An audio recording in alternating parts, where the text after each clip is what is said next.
여러분 안녕하세요. 부동산 부두칠성 김하인쌤입니다. 모든 시험은 선택과 집중이 가장 중요합니다.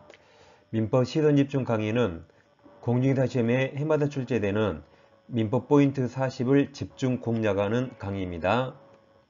민법 시선집중 제9강을 시작하겠습니다.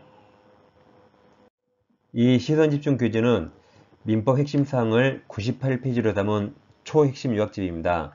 이걸 반복해 보시면 금방 고득점할 수 있습니다. 이 시간에는 포인트 9번 권한을 놓은 표현들을 공부하겠습니다. 먼저 여러분들이 두 문제를 풀어보겠습니다. 1번 문제 지금 풀어봅니다.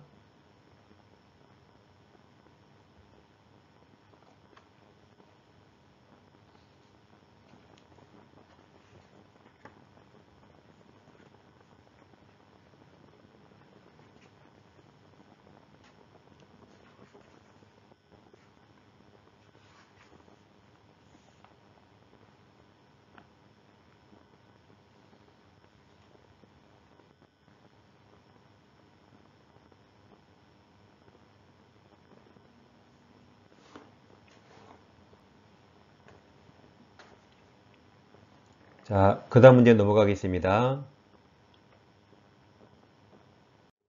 자, 2번 문제도 지금 풀어보세요.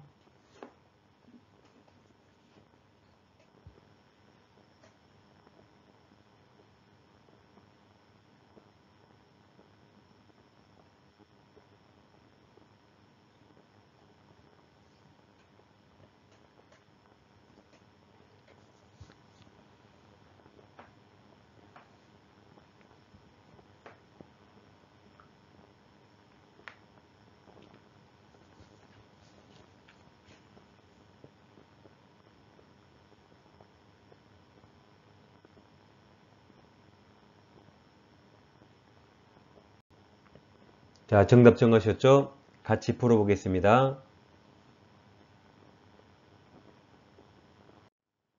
이 시간에는 교재 18페이지 권한을 놓은 표현들을 공부하겠습니다. 먼저 성립 요건이 세 가지인데 그 용어에 다 써 있습니다. 이 세 가지가 먼저 기본 권한, 기본 대리권이 있어야 되고 그걸 넘은 월권, 권한을 초월하는 대리가 있고 표현들을 믿을 만한 정당한 이유가 있어야 됩니다. 세 가지가 필요한데 근데 이건 시험이니까 자 시험은 표현 대리가 성립한다 또는 성립하지 않는다 결과는 절대 안 물어봅니다. 이 판례 수백 개고 그 판례 아는 사람 아무도 없어요. 그래서 시험이라 시험은 이 기본 대리권이 될 수 있는가 이걸 시험에 제일 많이 물어봅니다. 우리 법원은 뭐든지 다 된다 그래요. 무조건 다 인정해 줍니다. 지금부터 뭐뭇은 기본 대리권 될 수 있다 무조건 맞습니다. 한편 뭐뭇은 기본 대리권 될 수 없다 무조건 틀려요. 확률 거의 95%, 95%입니다. 그래서 기본 대리권 무조건 다 된다 하시면 돼요. 심지어는 사자의 권한, 대리인도 아닌 사자의 권한도 인정해 줍니다. 그래서 1번 공포상 권리 됩니다. 법정 대리권 돼요. 일상화 대리권, 기본 대리권 무조건 다 됩니다. 자 2번은 복대리인 선임권이 없는 대리인 의해서 선임된 복대리인 권한도 지금까지 무슨 말인지 몰라도 돼요. 그 뒤에 기본 대리권 될 수 있으므로 무조건 맞았어요. 무조건 맞았다. 이렇게 뭐든지 다 된다 하시면 되겠습니다. 이게 시험에 제일 많이 나오니까 이걸 하는 순간 표현들이가 엄청 쉬워집니다.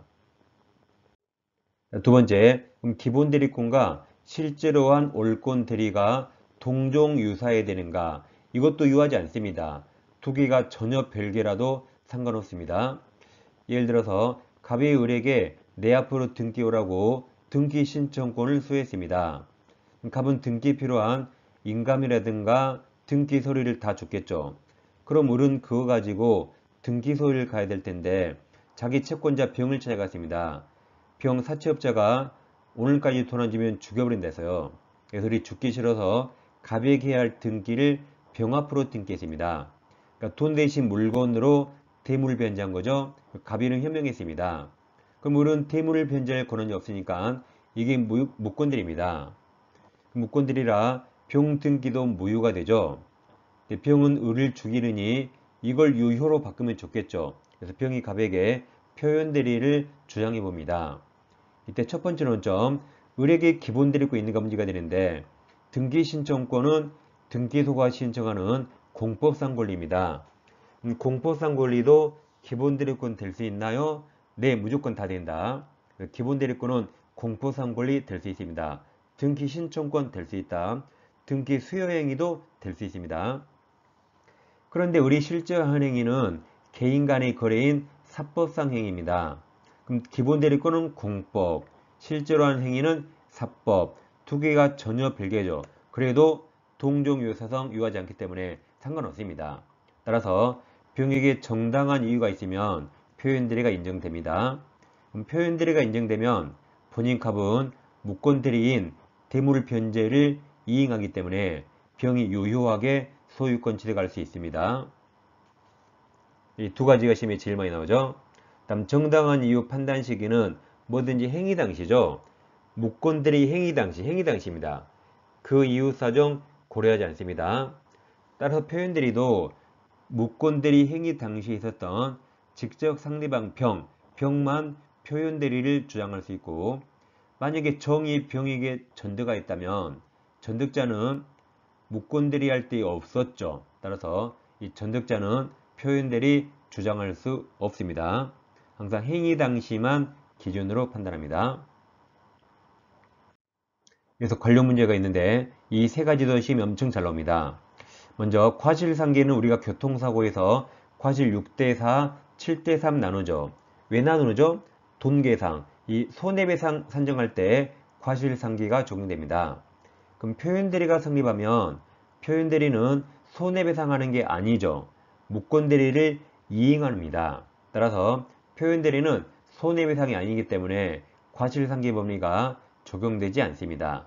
따라서 본인은 무권대리 행위를 전적인 책임집니다. 상대방에게 과실이 있더라도 책임이 경감되지 않고 무권대리 행위를 전적으로 책임집니다.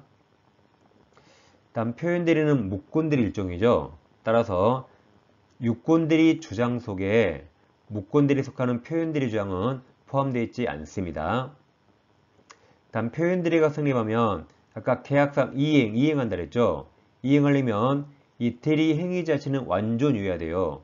유효니까 이행할 수 있는 거죠. 만약 행위 자체가 무효라면 절대 이행 못합니다.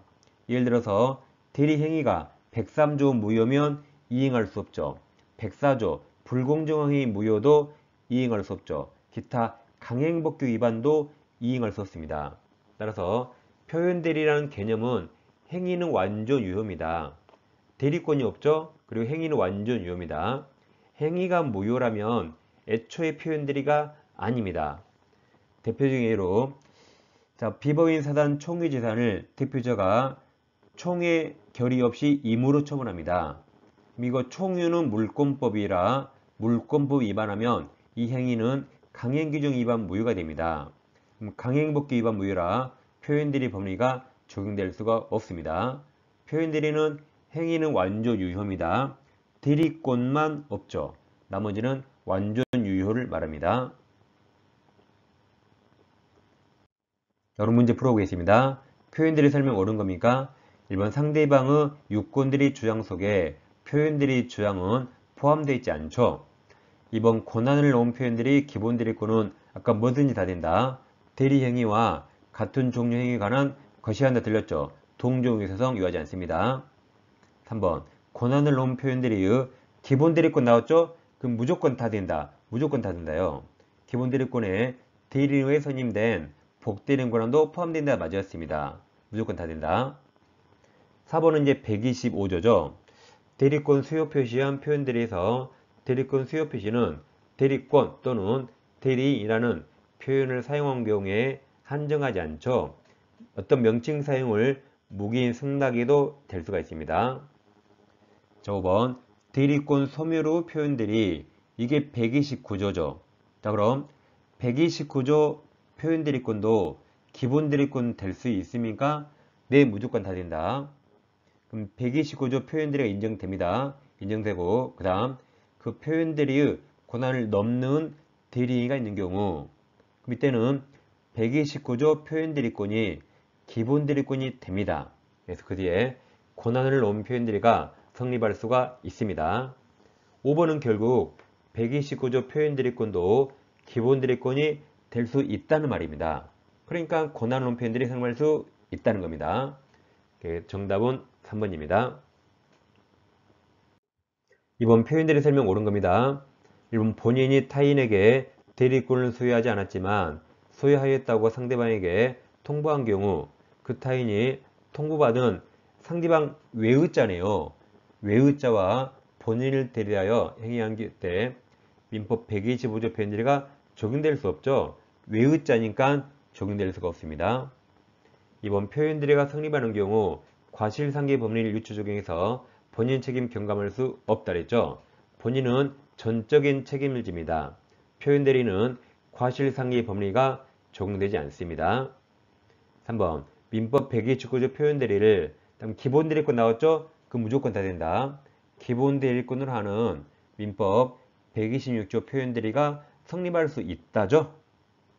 4번 대리행위가 강행법 기반의 무효인 경우에 그럼 표현대리 법리가 적용되지 않는다 해서 맞았네요. 행위가 무효면 애초에 표현대리가 아닙니다. 5번 유권대리 주장 속에 표현대리 주장이 포함되지 않습니다. 정답은 4번입니다. 자, 표현대리는 시험에 나올 게 딱 두 개입니다. 방금 오신 권한을 놓은 표현대리와 관련 문제 있죠? 그 딱 두 개니까 시험은 쉽게 맞힐 수 있습니다. 자, 강의로 공부하시고 복습은 반드시 교재를 읽으셔야 돼요. 시험은 글로 나옵니다. 그림으로 나오지 않아요. 그래서 글로 반드시 확인하시는 게 좋습니다. 자, 다음 시간에 찾아뵙겠습니다. 감사합니다.